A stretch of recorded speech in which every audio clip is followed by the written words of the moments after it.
Welcome to Educating to be Human, a podcast where we'll explore what it means to be human in today's world at the intersection of education, technology, and culture.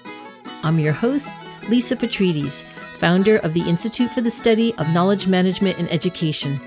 Each week, I'll speak with people who are supporting transformative change in education today. That is, ordinary people creating extraordinary impact. Thank you very much for listening.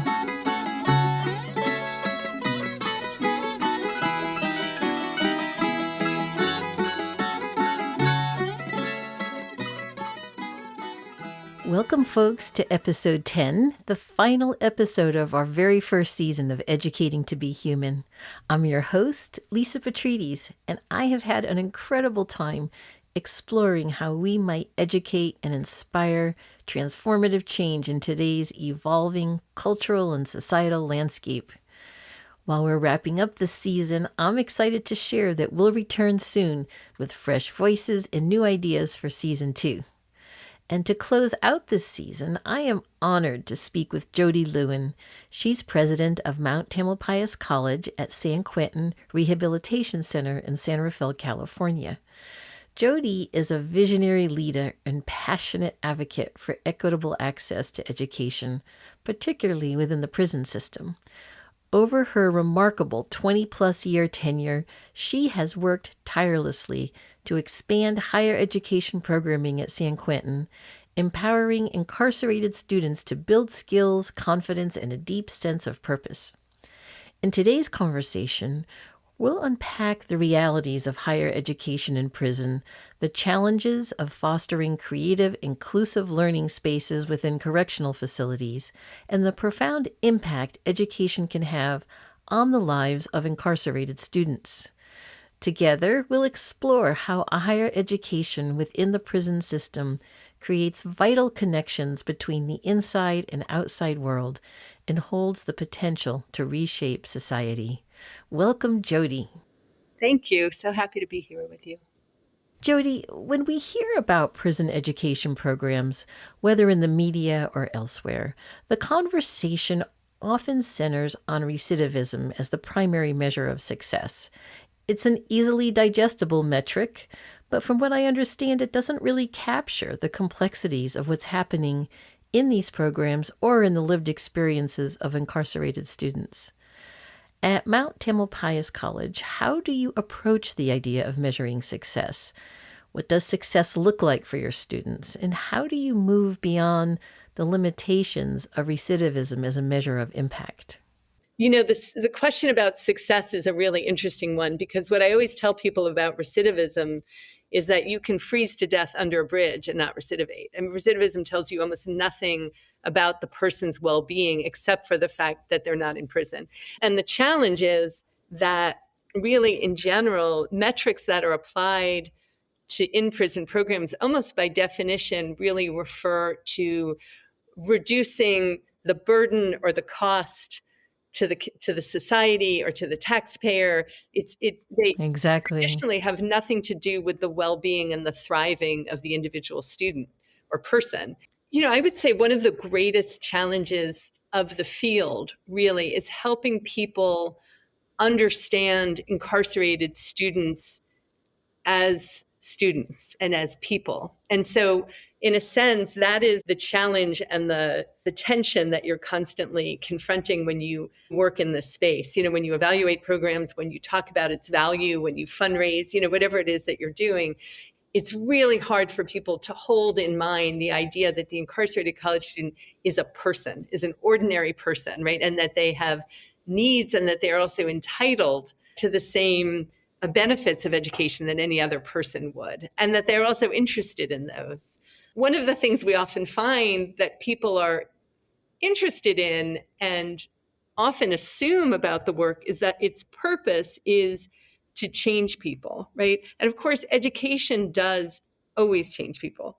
But what's interesting is that it can be really challenging to talk about change and also steer clear simultaneously of sort of, you know, the reductionist cliches of change, right? So the stereotypical concept would suggest that the person comes to us broken, uneducated, maybe even immoral. And then they go through, in this case, the college, and it's almost like a car wash or something. And they come out on the other end, and they're nice, and they're smart, and they're employable.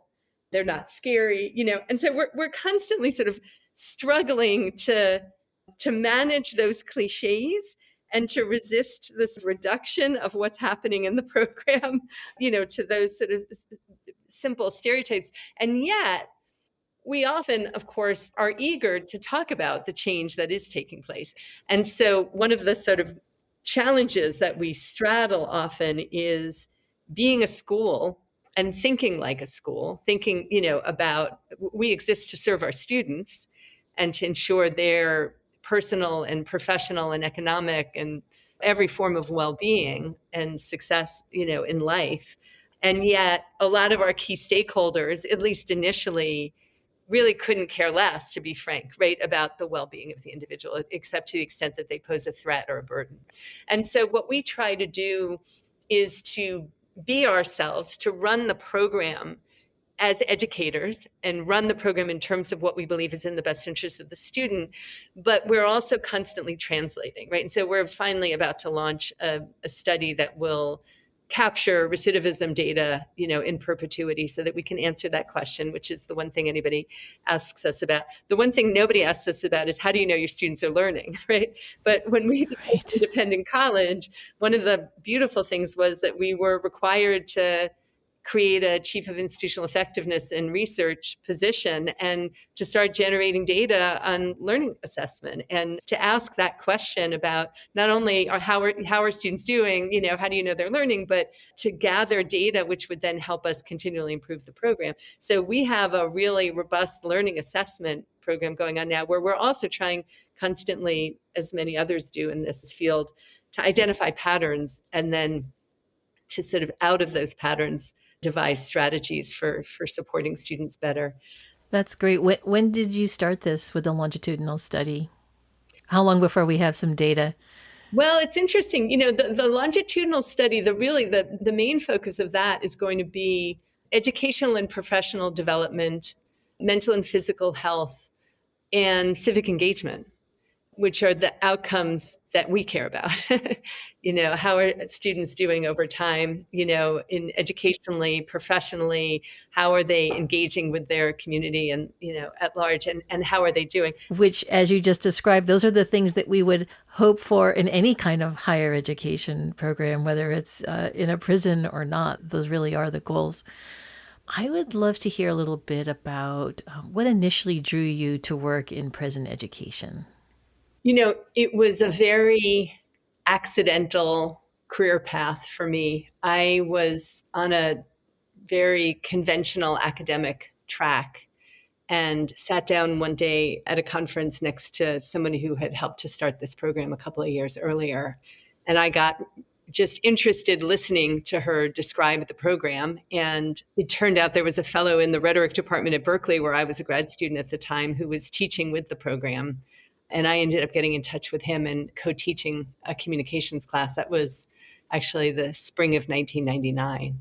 So when I heard about it, I got excited. I had been in academia my entire adult life, but had really been trying to sort of reconcile the world that higher education sort of pulls you into and the rest of the world and its needs. And so I guess when I heard about this college inside San Quentin that was run just by volunteers, and at the time was the only on-site degree granting program in the entire California state prison system, it just appealed to me. I mean, it just sounded like the convergence of many of my interests. And then once I got involved, I just loved it and got really hooked. So when we think about, well, when I think about a prison education program, we don't quite know what that looks like, right? We, as somebody who's been in the higher education field and worked in universities, we kind of have a sense of what a college is like. So I wonder if you could describe, prison is not necessarily a place that many people think of, or that it's going to be offering education programs. So I'd love for you just to describe a little bit about the prison education program, what it looks like, how one gets admitted, are there requirements? Like for those of us who do know a bit about higher education, and for those of us who don't, it would be great to just sort of have an understanding of what that looks like. So higher education and prison programs vary a lot in a number of ways, depending on the type of institution, the state, the schools that are involved. But at San Quentin, the way Mount Tamalpais College operates, anybody with a GED or a high school diploma is eligible to enroll. So we're not screening people based on age, length of sentence, commitment offense, time left to serve. And we're also not screening for academic skill level, right? So if they have the GED or high school diploma, they can get on our wait list, and it's basically first come, first serve. No fees or tuition. We'll give the students the school supplies, lend them the textbooks. It's really intended to be as accessible as possible in every way. About 90% of our students are not ready for college level, say, composition when they arrive. So most will spend about a year in the college prep math and writing program. And so we sort of pride ourselves on being as inclusive as possible, but also really pursuing a really high standard in terms of the academic rigor of the program. So we're sort of trying to be a cross between the ethos of the community college system, for example, and the small class size and academic rigor traditionally associated with a small liberal arts college. But so it really, in terms of the space, it's actually, San Quentin is almost like an archaeological dig spatially, because it's lots of buildings from different eras that have been built kind of almost on top of each other. There's an education building, which is really three different buildings sort of thrown together. And we have different number of classrooms depending on the time of day and the day of the week. And we run about 20 classes each semester. So they're all meeting about at least twice a week. And students show up. Everybody's got a full-time job in the prison, but they show up for afternoon classes and or evening classes, which run 6 days a week. It's interesting. I mean, materially, it's a very, I don't know, there's something kind of barren about a prison, to say the least, in a lot of respects. But the energy, on the other hand, it is really fantastic. So it's a funny paradox, because the prison yard is like a very, very scrappy, like a city park that's very, very run down, Right, right. and materially, there's not a lot, but the atmosphere is remarkably positive and relaxed and much more, I think, friendly than people would imagine it. Well, what are some of the unique challenges that you face when implementing educational programs in this setting? I would say there are two categories of challenge. One is just the environment of the prison. The logistics can be overwhelming. And primarily, I mean, part of it is that you have to have every single thing cleared. You have to have permission to bring in everything and everyone that you bring in or out of the prison. But it's also, the prisons are very complicated bureaucracies with a lot of different people with a lot of different attitudes and motivations and skill sets. And so it can be very chaotic. And I think actually the chaos and the disorganization of the prison, their difficulties, for example, with internal communication, can be some of the most stressful aspects of the environment. You show up having been told classes are running, and then they're canceled, or you're told they're canceled, and then it turns out you could have run. Getting information to and from students is incredibly challenging. And you develop strategies. You find ways to work around those things. You work really hard building relationships with the staff and the administration so that you can ideally work together to overcome those. But I would say, the other big challenge is the sort of earlier educational experiences of the students. So many people had severely disrupted early educational experiences, and often all the way through. Not everybody. I mean, it depends on the individual, but there are a huge number of people who were in schools that were not great. In some cases, whether or not the school was great, the student at the time was not in a position to learn. I mean, so many people have grown up around so much chaos, violence, hunger, poverty, so many different variables at home and in the community and at school that made it extremely difficult to learn. I would say probably 100% of students in prison are, by definition, trauma survivors. So they're dealing with all sorts of emotional and psychological challenges, which often can, not only in the present, but often in the past, have also interfered with learning. So when people arrive in the classroom, in a prison, often they're carrying a lot. They've been through a lot and they've missed a lot. And each person is different. So, the challenge is really creating systems and programs and a classroom environment and climate and a curriculum that will meet the needs of every individual student. Right. So how do you assess these students, or what does completion look like? And can you remind me, what actually do the students do? They get an associate's degree when they finish? Exactly. It's a liberal arts associate's degree. It's interesting. Well, so first of all, we do assessments in math and in writing and place students based on those. Most people will place into the college prep math or writing classes in the beginning and spend about a year there. So the process when students are new, when they first come to a new student orientation, is that they will be scheduled for an assessment in both math and writing. And the results of those assessments will determine what class they're placed into. And as I mentioned, most will start out in the college prep math and writing programs and spend on average about a year there before they go into the credit classes.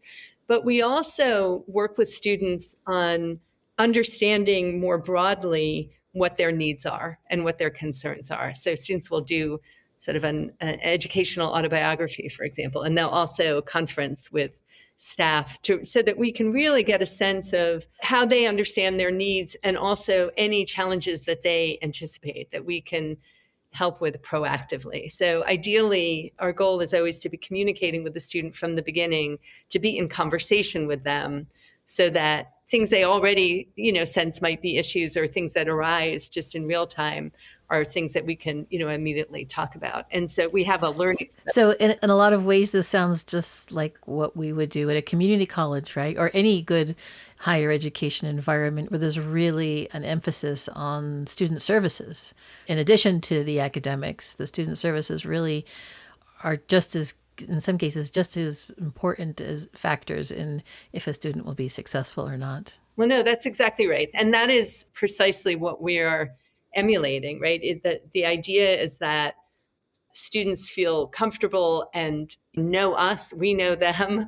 They trust us enough to come to us with challenges or problems. But also, what we found is that over time, in any setting, if a student is in dialogue with faculty or staff about how things are going, they also develop a conceptual vocabulary and a comfort level with reflecting and communicating about how they're doing, what their needs are. And that I often find is as important as the actual sort of pedagogical systems and things like that. So we're in conversation with students continuously. We have a specialist who can work with identifying students with learning disabilities and who will then also work with faculty simultaneously to make sure that the student is getting the support that they need and that the teacher understands what's going on, kind of helping the student and the teacher to communicate.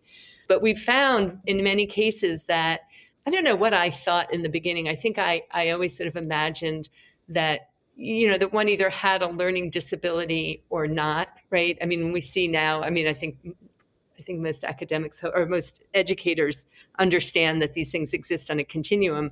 But in addition, I think I've learned a tremendous amount about how often challenges are psychological and how even learning disabilities can have psychological dimensions and even psychological origins. We deal a lot with, for example, math phobia, just Of course. feeling Yes. terrified. And being terrified in a classroom can shut your brain down. We've really done a lot of work just to understand where students are coming from, but we've also done a lot of work on creating an environment where people are simply able to relax.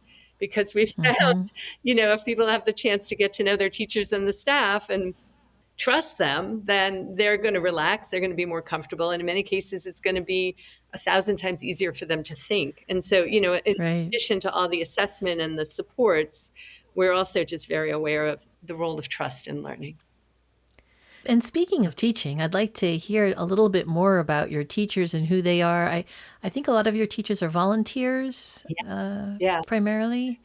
So how do you train faculty to teach this kind of population? Is there specific training and development that's necessary for them to teach within the prison system? Some of the training is just understanding the prison, understanding the rules and regulations and culture, from the standpoint of the staff and administrators, so that we don't create conflict with the institution.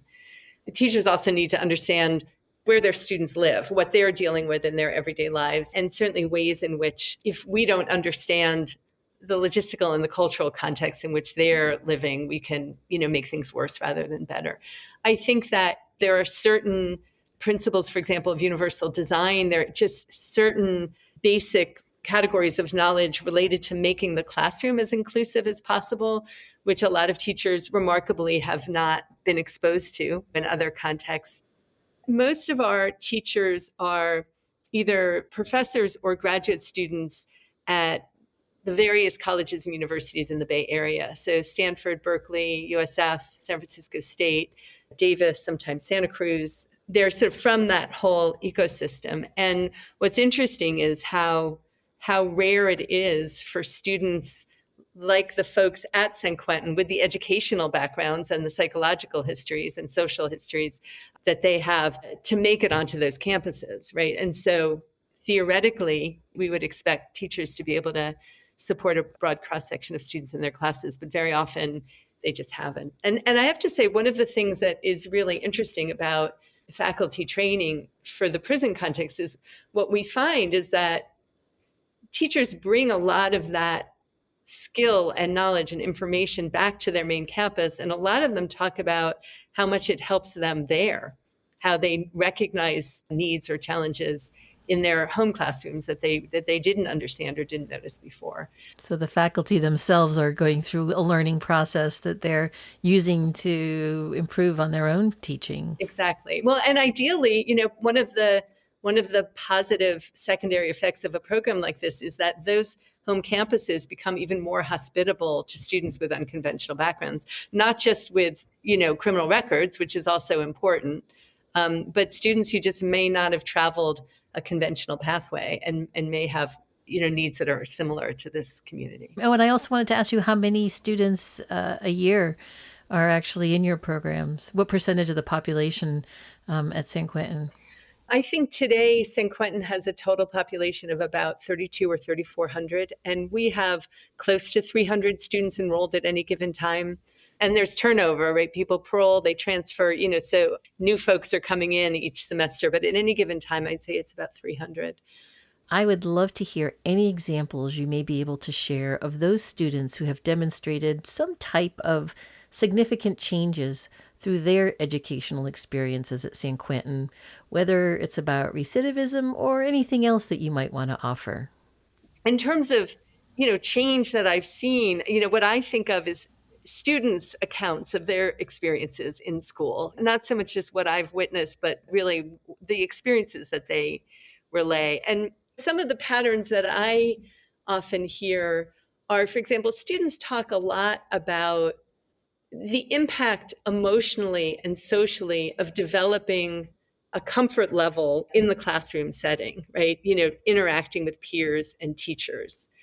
Developing communication skills, critical thinking skills is also tremendously meaningful and powerful in terms of one's own self-image and self-esteem, right? There's a lot of metacognitive ability that comes through being in school. So I find that students often talk about the value of being able to reflect on their own life experiences, and particularly the knowledge that you acquire in classes, psychology, sociology, government, whatever it is. You often, I think, developing the concepts that help you make sense of your own life experience is also really transformative. You have some perspective and some framework for thinking about, what you've been through. But I think often there's something about being in college, in prison, and having these powerful, positive experiences independently, intellectually, but also in relationship with peers and teachers and others, that stirs or sort of engenders a very powerful desire to, I guess what some people call give back, to Mm-hmm. work for good. to stop young people from, making what they regard as the mistakes they made earlier in their lives, or to be aware of other options that they didn't see or weren't aware of earlier in their lives. And also, I think people are really interested in just that theme of repair, of what can I as an individual do to make my family, my community, the society better, smarter, healthier, more inclusive. And so, a lot of the students who I've known while they were inside and then after they came home, and there are hundreds of them now, a lot of them are working in fields like social work, working with addicts or homeless people, or, advocacy. They're really interested in public policy. A lot of people in the arts, some people in philanthropy or technology or business. But very often, I feel like one of the common threads is that desire to actually have a positive impact on the society. Right. We didn't talk in the beginning a little bit about what Mount Tamalpais College is. And it's my understanding that you are at this point a fully accredited junior college. Is that correct? Yeah. How common is that? So, as far as I know, we are the only on site degree granting independent accredited college inside a state prison. For a couple of decades, we were an extension site of Patton College, then later Patton University. And the Prison University Project was formed to provide material support to that program. And basically, over time, that program kept growing, the Prison University Project kept growing, and eventually, for a variety of reasons, which is a long story, we decided we wanted to become an independent college. So just in the last 3 or so years, we went through that process of building the infrastructure required to be an independent school, and then achieved accreditation just a couple of years ago. Well, that's great. It makes me wonder, like, what are some of the critical policy changes or advocacy efforts that could support the growth of and the success of prison education programs like Mount Tamalpais College? I think for many decades, people assumed that what was needed was funding. And we're seeing funding, however inadequately, start to come back. For some states, the Pell Grants have been critical. Those were just reinstated last summer. And there's other public funding available now. The problem is that there is no real consensus in terms of quality standards for programs inside. And so I feel like the things that are most important aren't necessarily specific pieces of legislation. It's much more institutional policy and procedure, oversight, accountability, standards that I think are really where I would be most inclined to shine light. I think that faculty and staff and administrators at the individual campuses that are now, setting up programs inside or running them, really need to look at what they're doing in the prison as, and the students who they're serving in the prison is entitled to every service that their main campus students are entitled to. And they need to hold themselves accountable to that.